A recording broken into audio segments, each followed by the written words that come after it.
गुरु प्यारी साध संगत जी, आप सभी को प्यार भरी राधा स्वामी जी।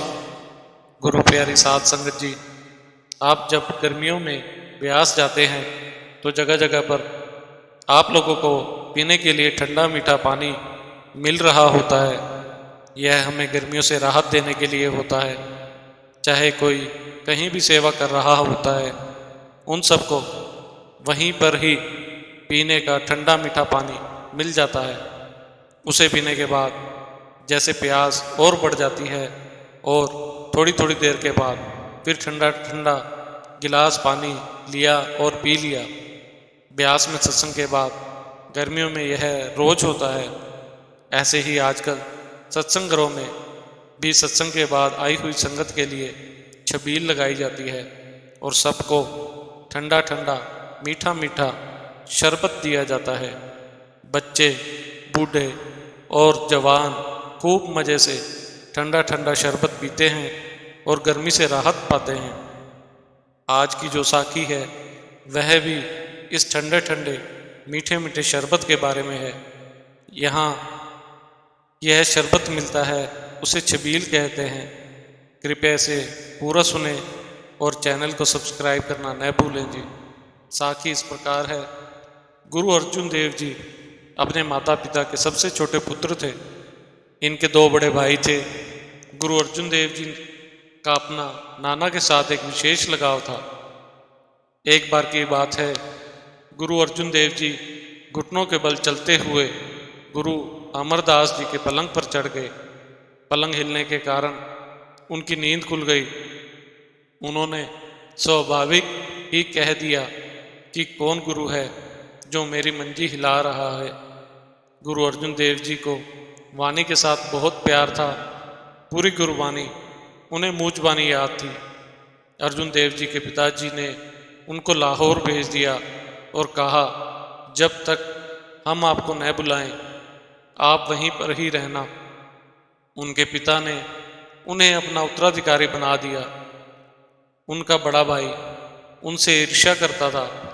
वह कहता था कि अर्जुन देव ने मेरा हक छीन लिया है। उसने संतों व संगतों की तरफ से आई भेंटें गुरु घर जाने से रोक दी और गुरु घर के खजाने पर पूरा कंट्रोल कर लिया, जिससे गुरु घर में लंगर चलाने में दिक्कत आने लगी। पहले लंगर में हर रोज खीर बरताई जाती थी, वहाँ केवल मिस्सी रोटी बनने लगी। तब गुरु अर्जुन देव जी ने अपने शिष्यों को 10वां हिस्सा सेवा में देने को कहा।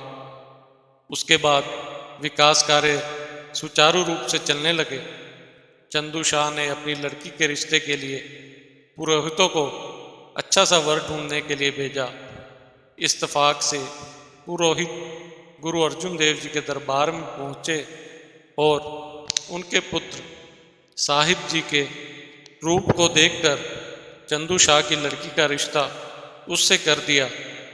जब चंदू को जाकर इस रिश्ते के बारे में बताया तो अहंकारी चंदू ने अपनी अमीरी का रौब दिखाते हुए कहा, पुरोहित जी आपने यह क्या कर दिया?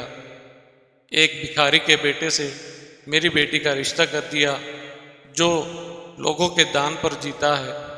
यह बात जब अर्जुन देव जी के कानों में पड़ी तो उन्होंने रिश्ता तोड़ दिया।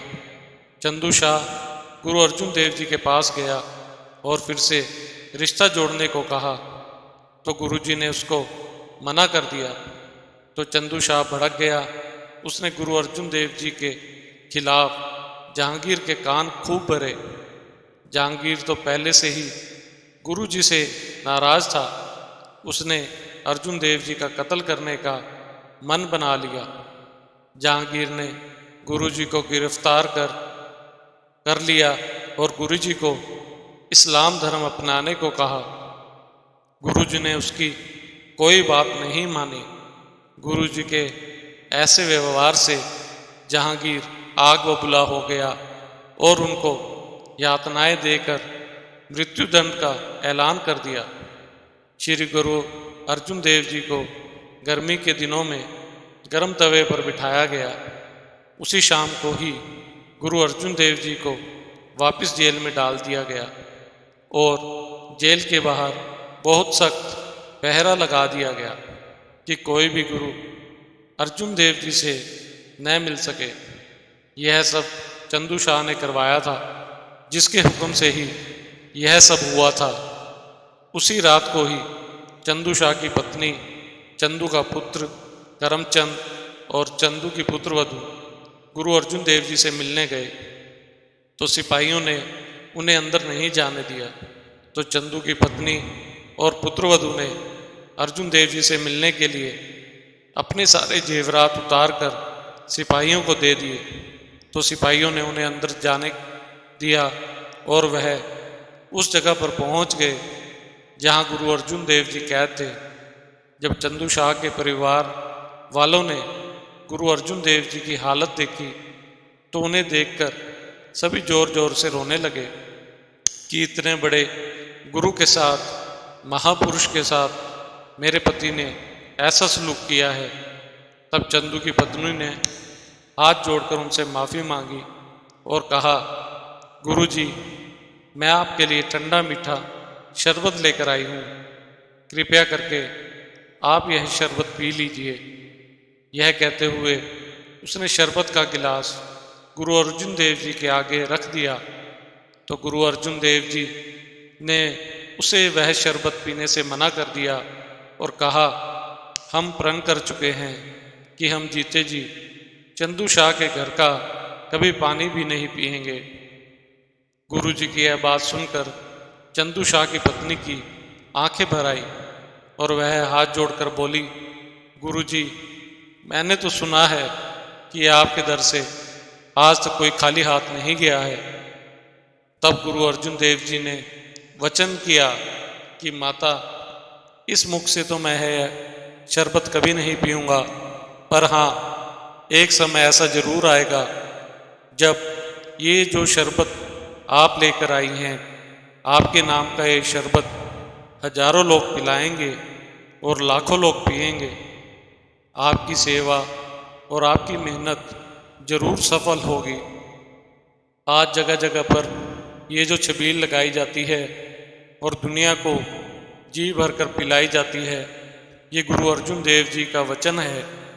ये है छबील का इतिहास, जो देश के हर गांव और शहर में ठंडे मीठे पानी बनाकर छबीलें लगाई जाती हैं। तब चंदू शाह की पुत्रवधू ने गुरु अर्जुन देव जी से हाथ जोड़कर विनती की कि महाराज, कल आपको शहीद कर दिया जाएगा। मेरी आपसे एक ही विनती है कि कल जब आप ये शरीर रूपी चोला छोड़ो, तब मैं भी अपना शरीर छोड़ दूं। मैं इन लोगों के ताने नहीं सुन सकती कि वो देखो, चंदू शाह की पुत्रवधू जा रही है, जिसके ससुर ने श्री गुरु अर्जुन देव जी को शहीद किया था। अगले दिन जब गुरु जी को शहीद करना था तो उनसे उनकी आखिरी इच्छा पूछी तो उन्होंने नदी में नहाने के लिए कहा। जब वह नदी में नहाने गए और वापस नहीं आए तो चंदू की पुत्रवधू ने भी गुरु की दया से अपने शरीर का त्याग कर दिया। यह होता है अपने गुरु से सच्चा प्यार और गुरु के प्रति सच्ची श्रद्धा। इसी के साथ इजाज़त चाहते हैं, मिलते हैं अगली साखी में। तब तक के लिए राधा स्वामी जी। अगर आपको हमारी आज की ये साखी अच्छी लगी हो तो कमेंट में राधा स्वामी जी अवश्य लिखें और चैनल को सब्सक्राइब करना ना भूलें जी। राधा स्वामी जी।